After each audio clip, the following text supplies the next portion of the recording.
Hi. Hi. Are you ready, Graham? Yes, I think so. Okay. Um, our next speaker is um, uh, uh, Graham Creasey, who has spent, I believe, a career at Stanford. Tell us in a sentence about what you had been doing in life before you decided that you wanted to present at the BAM group. Well, I'm English, as you can tell, and the English have a long-standing interest in maps in order to sail around the world. And so I've been interested in maps just as a hobby. But I retired last year, so I've had a little more time to spend on hobbies.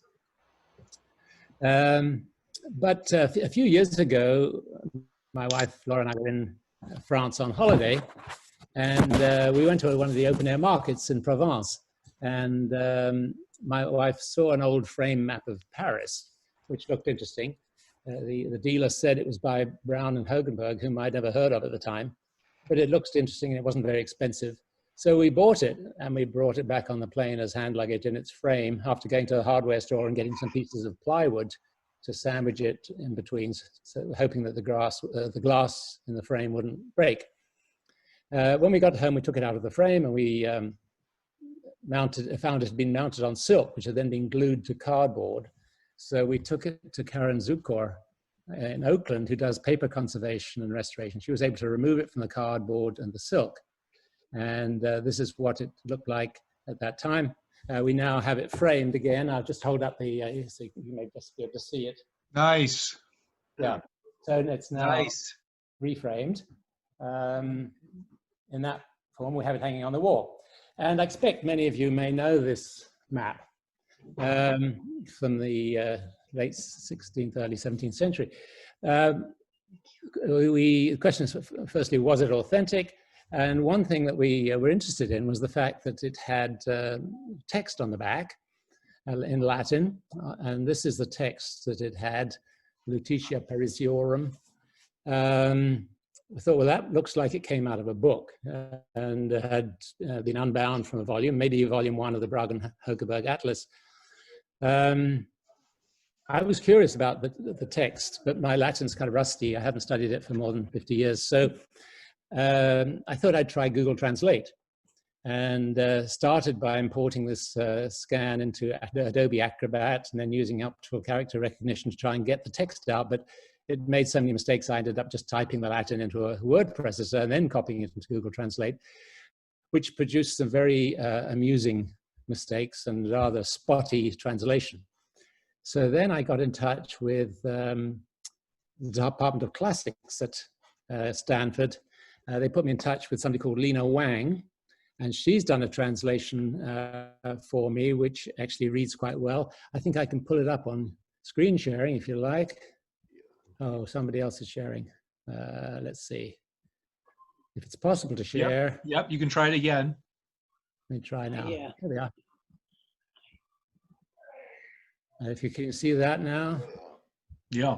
So it's, it may not add in how easy it is to read. I'll make it a little larger, but it's quite entertaining. It's rather like a very enthusiastic guidebook, very glowing description of Paris and all the, how beautiful it is, nobles and merchants and crowds of students.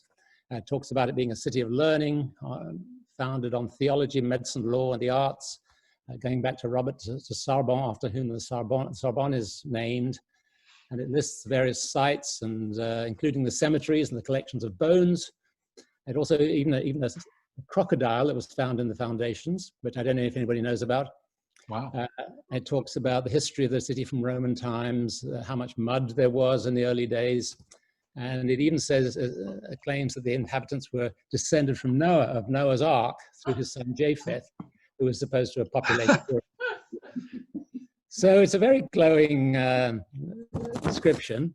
And if we go back to the scan of the I got it. picture, Yeah. you'll see that it occupies about 2/3 of the page on the one half of the map. Now, going to the Rumsey Map Center, they have a scanned copy of Brown and Hogenberg's Volume 1. And this is, of course, the uncolored map in the book. And then on the spreads before and after this map, which we haven't included today, they have Latin text, but it's about 3 times as long and similar, and they date that version at 1635. So I'm curious to know, what does the Latin tell us about maps? Whether perhaps later editions were expanded and they put in more detail. And so whether you can tell anything about the date of a map from the text like this that there may be on the back, and whether the shorter text that we have makes it older.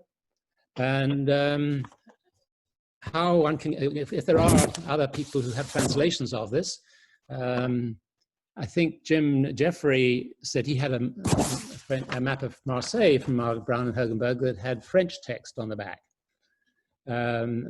Maybe that's easier for some people to translate.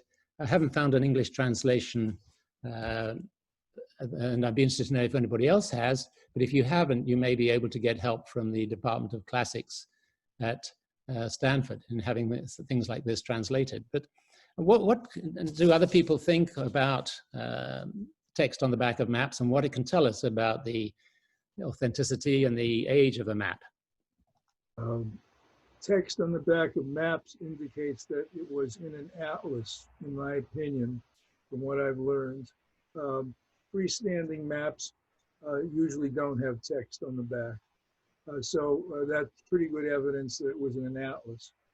The one that you have statistically came from one of the volumes of Braun and Hogenberg atlas. I'll be talking a little more about it because I'm presenting a map of that also.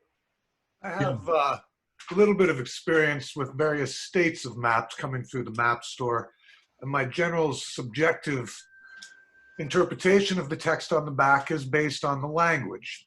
Latin will be the first edition. Latin is the language of the church, and it would be the common language of all nationalities under the dominion of the church. So Latin was the English of its time. So most maps I see from 1300 hand-drawn maps up to the printed classics of the mid-17th century all will start with Latin. The second edition will be in the language of the country of issue or your greatest subscriber or sponsor.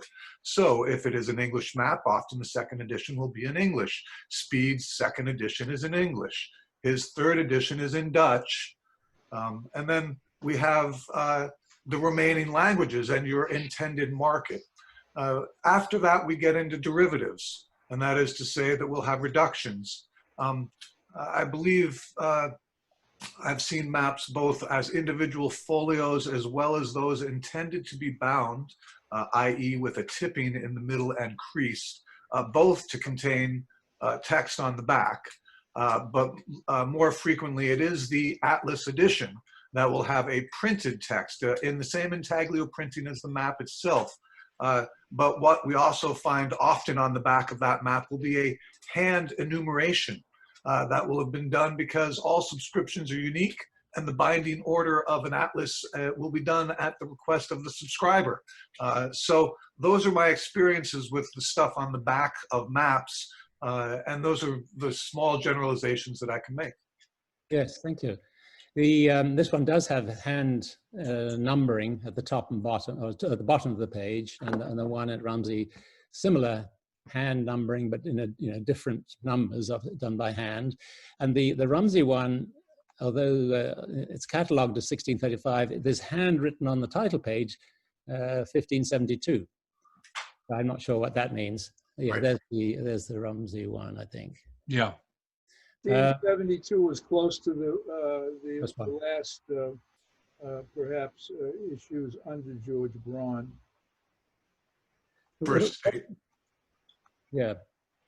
Now, did the text tend to get longer or shorter with subsequent editions? That's a good question. As a generalization, I couldn't say. And there are two schools of thought on it that make them equivalued as far as why they might be either way. I really, a side-by-side, the beauty of Rumsey's collection is that he probably does have 2 or 3 other editions of this atlas there in physical manifestation that you could physically go look at might be able to help that answer. Has anybody come across 8 minutes. English translations of this one on Paris? Or French? Or anything else? French. I have seen French editions of the Brown and Hogenberg. I have never seen an English edition of the Brown and Hogenberg. Len mentioned that he's got one of the Taschen reproduction volumes, but that, I think you said, Len doesn't have the text from the back. Right. Right. It's all the imagery. You did get the translation of I believe, the cartouche. Yes, thank you, Len. Yeah, that I think was in the book you have. Yes. Yes, we can pull that. Cool. There is a, by the way, you can get a book called Cities of the Renaissance, which has important points on the Braun-Hogenberg maps, a selection of points of interest on the maps. And I just checked on Amazon, and you can get them for between 25 and 50 bucks. Right. The Cities of the Renaissance and then Cities of the World, I believe. Well, Cities of the Renaissance is a recent book. Yes. Hey. For the Braun-Hogenberg Atlas is the Civitatis Orbis Terrarum, Cities of the World. Hey, Graham, tell us about the market that you bought it at, and were there other maps for sale there? Oh, it was at Ile-sur-Sorgue in Provence.